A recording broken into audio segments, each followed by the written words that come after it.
So lately I watched a video by Cody called "Was a Tyrant as Bad as History Says?", where he laid out some arguments seeking to overturn the traditional narrative surrounding Zhuo.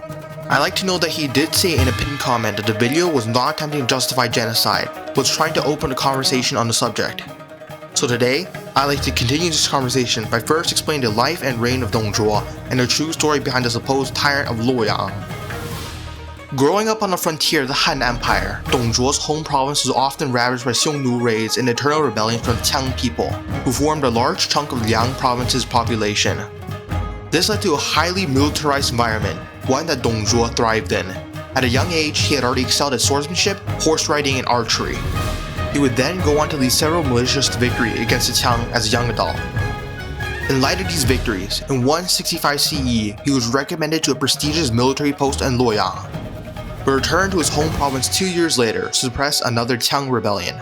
In the following years, Zhuo would slowly climb the bureaucratic ladder, becoming the inspector of Bing province and administrator of Hedong province by 175 CE. In 184, following the outbreak of the cataclysmic Yellow Turban Rebellion, Zhuo was ordered to assist Huang Fusong and various other generals in suppressing the rebels, where he managed to win several key victories against the Yellow Turbans. In 188 CE, he would be ordered to help put down another rebellion in his home province.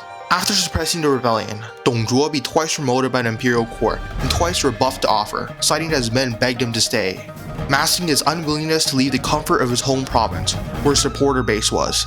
You see, Zhuo realized early on that loyalty in an age of bloodshed and chaos was worth more than gold, so he showered his soldiers and supporters with gold and glory to gain their unwavering loyalty.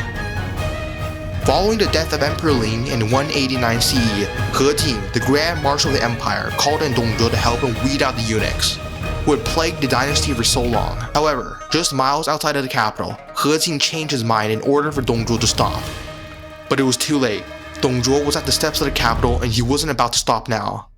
So he chose to ignore the order and march on, but by the time He Jing had already been killed by the eunuchs, with his troops responding by breaching the southern palace and killing any eunuch they can get their hands on.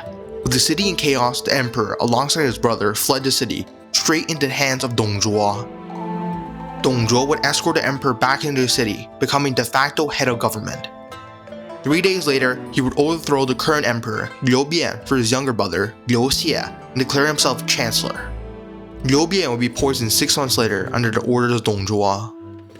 His treatment of court officials and flaunting imperial authority led to the formation of a coalition of warlords led by Yuan Shao, former ally of He Jing.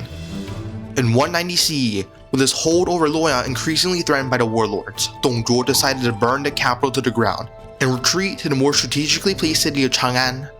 Civilians would be forced out of their homes, while soldiers looted and pillaged the city, including the ancestral tombs of the imperial dynasty. Zhuo would also have all the Yuan family massacred in response to Yuan Shao's uprising, making any hope of peace between him and the coalition impossible.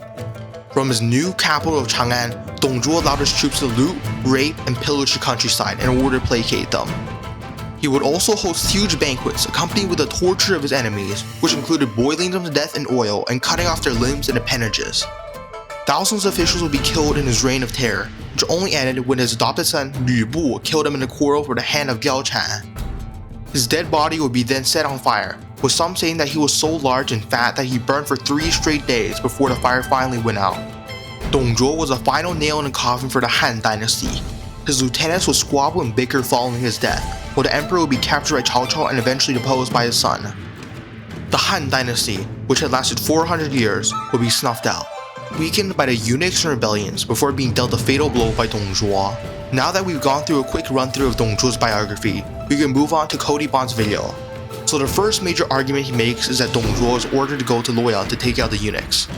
When Zhuo first appears on the scene, he's actually ordered to go to the capital to end the strife caused there by the eunuchs. And if you're not, as we talked about earlier, although at first he was ordered to do so, He Jing would later counteract that order, which Zhuo conveniently ignored.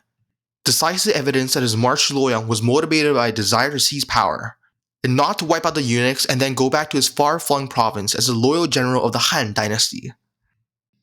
Secondly, he claims that Zhuo gave former officials their jobs back and managed to bring stability to the empire.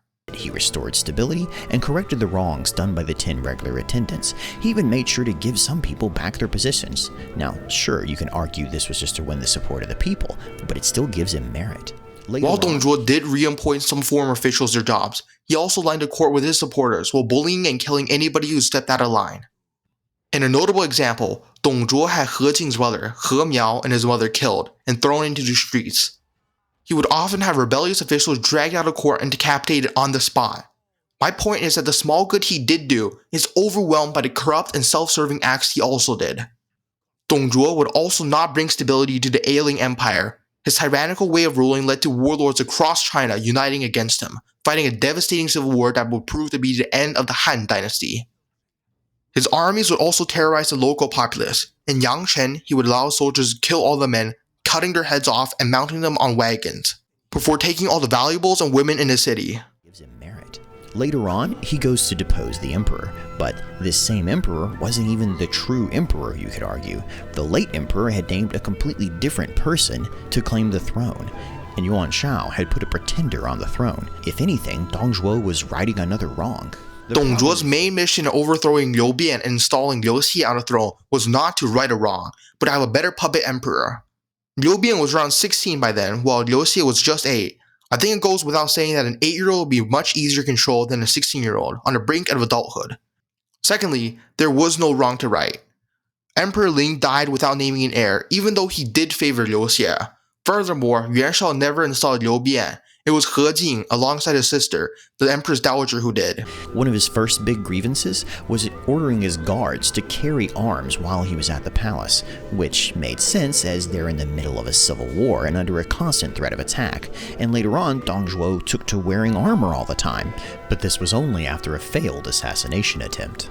But these displays of power just magnified as his rule went on.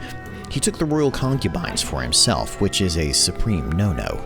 But as the emperor was only 9 years old, it's not exactly like he was using them. In a lot of these... Dong Zhuo wearing armor after an assassination attempt and having armed guards around him, I can understand. However, what he did later, like taking imperial consorts, was definitely a bridge too far. On top of showing immense disregard for the traditions of the court, it was a politically unsound move. He traded a few nights with the emperor's harem for having his already bruised reputation damaged beyond repair. This tells us how much disregard he has for the loss of the land and basic morality.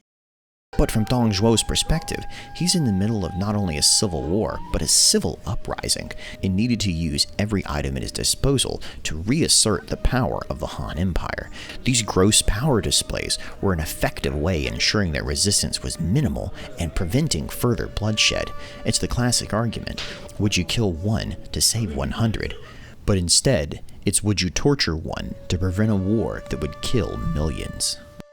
The various displays of gruesome and wanton murder and torture that he inflicted on his enemies shows us that Dong Zhuo was borderline sadistic, with a deep lack of empathy or any moral decency.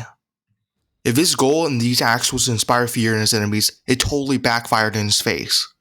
Instead of striking fear, all it did was reaffirm the coalition's objective to take him down, and gain him even more hatred.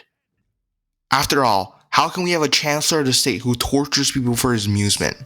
But the big one that people remember about Dong Zhuo is that he moved the capital from Luoyang, opening up all the ancestral tombs, robbing them, and then burning it to the ground. He wasn't about to leave valuable resources for his enemies.